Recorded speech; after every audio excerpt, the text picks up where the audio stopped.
Assalamualaikum warahmatullahi wabarakatuh. Perkenalkan, nama Sili Dr. Prisani Kestemorang dengan NIM 333230130 dari kelompok 8 Statistika 2. Pada kesempatan kali ini, saya akan memecahkan permasalahan uji hipotesis menggunakan software. Nah, di sini terdapat 6 soal. Untuk soal yang pertama, jelaskan apa yang dimaksud dengan uji hipotesis secara sederhana. Dari bahasanya, hipotesis itu berasal dari bahasa Yunani, terdiri dari dua kata. Yang pertama itu hipo, kurang atau lemah, dan tesis yang berarti teori yang disajikan. Jadi, secara definisi, hipotesis adalah pernyataan yang masih lemah, dan di mana pernyataan tersebut perlu dibuktikan kebenarannya melalui data dan fakta dari sampel penelitian. Kemudian untuk soal yang kedua, jelaskan perbedaan antara hipotesis nol dan hipotesis alternatif. Jadi hipotesis nol adalah hipotesis yang menyatakan ketidakadanya hubungan antar variabel. Contohnya, itu nggak ada hubungan antara pelajaran matematika dengan pelajaran IPA. Nah, hipotesis nol ini menyatakan bahwa tidak ada perbedaan, tidak ada efek, atau tidak ada pengaruh dalam suatu penelitian.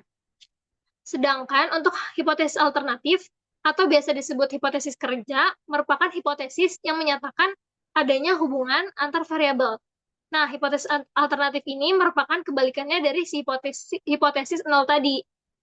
Kalau misalkan hipotesis nol tadi menunjukkan tidak ada perbedaan, sedangkan untuk hipotesis alternatif ini menunjukkan bahwa terdapat perbedaan yang memberikan efek dan pengaruh terhadap suatu penelitian. Nah, kemudian untuk soal yang ketiga, sebutkan dan jelaskan langkah-langkah dalam melakukan pengujian hipotesis. Untuk yang pertama, kita tentukan dulu hipotesis nol dan hipotesis alternatif. Hipotesis nol tadi menyatakan bahwa tidak ada perbedaan atau tidak ada pengaruh. Sedangkan untuk hipotesis alternatif itu menyatakan adanya perbedaan atau adanya pengaruh terhadap penelitian. Nah, yang kedua, kita menetapkan taraf signifikasi atau A, alfanya. Tingkat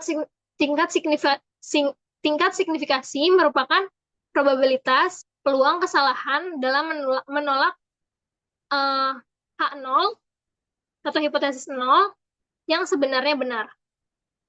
Kemudian untuk yang ketiga, kita menentukan daerah kritis atau daerah penolakan H0 dan statistik uji yang sesuai. Nah, daerah kritis di sini merupakan rentang nilai di mana H0 atau hipotesis 0 akan ditolak jika hasil uji masuk ke dalam rentang tersebut. Untuk memilih uji statistik, itu harus sesuai dengan asumsi distribusi populasi dan skala pengukuran datanya. Nah, uji statistik ini dipilih harus yang terkuat, sehingga mengurangi kesalahan dalam pengambilan keputusan. Untuk langkah yang keempat, itu menghitung statistik uji dengan menggunakan parameter sampel.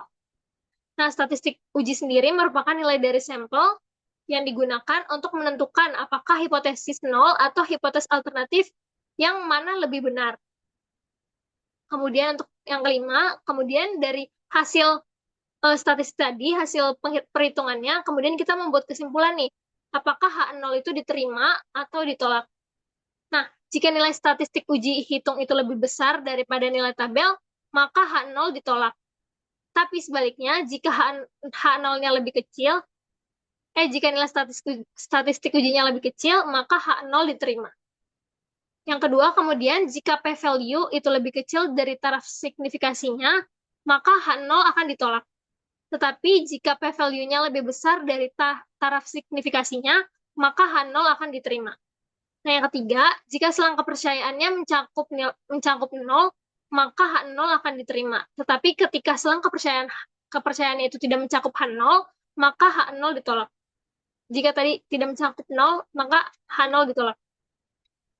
Nah, kemudian untuk nomor 4, jelaskan perbedaan antara left-tiled test, right-tiled test, dan two-tiled test. Jadi di sini untuk left-tiled test, seperti namanya, berarti uji satu sisi ke kiri. Nah, digunakan jika hipotesis alternatif tersebut menyatakan bahwa nilai parameternya itu lebih kecil daripada nilai tertentu. Kemudian untuk right-tiled test, right berarti kanan, jadi uji satu sisi ke kanan. Ini digunakan jika hipotesis alternatif menyatakan nilai parameternya lebih besar daripada nilai tertentu. Kemudian yang ketiga itu two-tailed test, uji dua sisi. Ini digunakan jika hipotesis alternatif menyatakan bahwa nilai parameternya berbeda dari nilai tertentu, baik lebih besar maupun lebih kecil. Kemudian untuk soal nomor 2, berikan 2 contoh pengaplikasian uji hipotesis dalam kehidupan sehari-hari. Nah, untuk contoh yang pertama, kita menggunakan contoh dari bidang kesehatan. Misalkan ada seorang dokter nih mau mengetahui bahwa misalkan obat untuk DBD, obat baru itu lebih efektif untuk menurunkan si DBD tersebut dibandingkan obat yang lama atau justru lebih bagus obat yang lama. Nah, di sini H0 itu berarti tidak ada perbedaan efektivitas. Sedangkan untuk HA atau hipotesis alternatif itu menyatakan bahwa obat baru untuk DBD itu lebih efektif daripada obat lamanya. Tadi dari bidang kesehatan, sekarang dari bidang industri, manufaktur. Misalkan sebuah perusahaan mau nih menguji rata-rata waktu produksi dengan menggunakan mesin baru. Apakah mesin baru tersebut lebih cepat daripada mesin lama? Nah, untuk H0 atau hipotesis 0 itu tidak ada perbedaan waktu produksi. Sedangkan untuk HA atau hipotesis alternatif berarti mesin baru lebih cepat.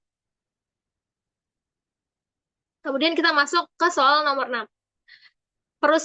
Sebuah perusahaan es krim mengklaim bahwa rata-rata kadar gula darah dalam satu porsi es krim tidak melebihi 20 gram.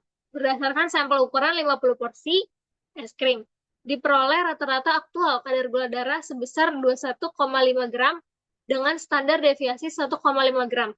Hitung probabilitas terjadinya kesalahan tipe 2 pada tingkat signifikasinya 0,05. Nah, di sini kita akan mengerjakan menggunakan software RStudio. Nah, untuk menjawab soal nomor 6 tadi, kita menggunakan software RStudio. Di sini, saya sudah membuat sintaksnya. Nah, untuk yang pertama, kita menentukan komponen-komponen dari soal tersebut. Yang pertama itu ada N1. N1 itu ukuran sampel. Di sini ada 50 porsi es krim. Kemudian, ada M1. M1 sebesar 20, itu rata-rata populasi. Kemudian ada X bar, 21,5 gram. Itu rata-rata sampel. Kemudian ada sigmanya, sigma 1,5. Sigma di sini merupakan standar deviasi dari populasi. Dan getaran. Nah, untuk langkah yang kedua, setelah kita menentukan komponen-komponen dari soal tersebut, baik dari ukuran sampelnya, dari rata-rata populasi, dari rata-rata sampel, atau dari standar deviasinya, kemudian kita mencari nilai kritis. Nah, di sini diketahui di soal bahwa alfanya itu atau tingkat signifikasinya 0,05. Kemudian kita mencari nilai Z-nya dengan menggunakan distribusi normal. 1 dikurang alfa. Getaran. Nah, di sini dapatkan bahwa nilai Z-nya itu sebesar 1,644854. Kemudian, kita akan menghitung batas kritis rata-rata sampel untuk menerima H0. Nah, di sini batas kritis itu merupakan cara untuk menentukan titik di mana kita akan menolak atau menerima si H0 atau hipotesis 0. Nah, untuk rumusnya, untuk mencari titik kritis, batas kritisnya itu dengan M1. M1 itu berarti rata-rata populasi ditambah dengan nilai Z-nya dikali dengan sigma, itu standar deviasi, dibagi SQRT itu untuk rumus kuadratis dari, berarti akar dari N1. N1 itu ukuran sampelnya. Kemudian getaran. Nah, di sini didapatkan bahwa batas kritis rata-rata sampel untuk menerima H0 itu sebesar 20,34893. Nah, setelah kita menghitung batas kritisnya, kemudian kita akan menghitung Z beta atau kesalahan tipe 2. Nah, untuk kesalahan tipe 2 ini terjadi ketika kita gagal menolak H0, padahal HA atau hipotesis alternatifnya benar. Di sini untuk mencari nilai Z beta itu titik kritisnya dikurang dari X barnya itu berarti rata-rata sampel dibagi dengan sigma standar deviasi per akar kuadratis dari ukuran sampel. Kemudian untuk beta kita menggunakan probabilitas normal atau probabilitas gagal menolak H0 padahal HI benar. Ya, seperti yang dijelasin tadi. Kemudian kita run. Nah, di sini dapatkan bahwa Z betanya atau kesalahan tipe 2-nya itu sebesar 2,878094.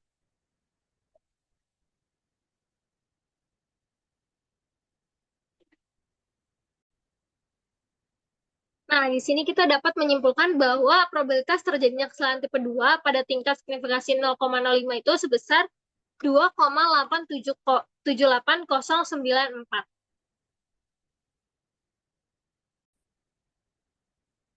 Sekian dari saya mengenai penyelesaian permasalahan uji hipotesis menggunakan software. Kurang lebihnya mohon maaf. Wassalamualaikum warahmatullahi wabarakatuh.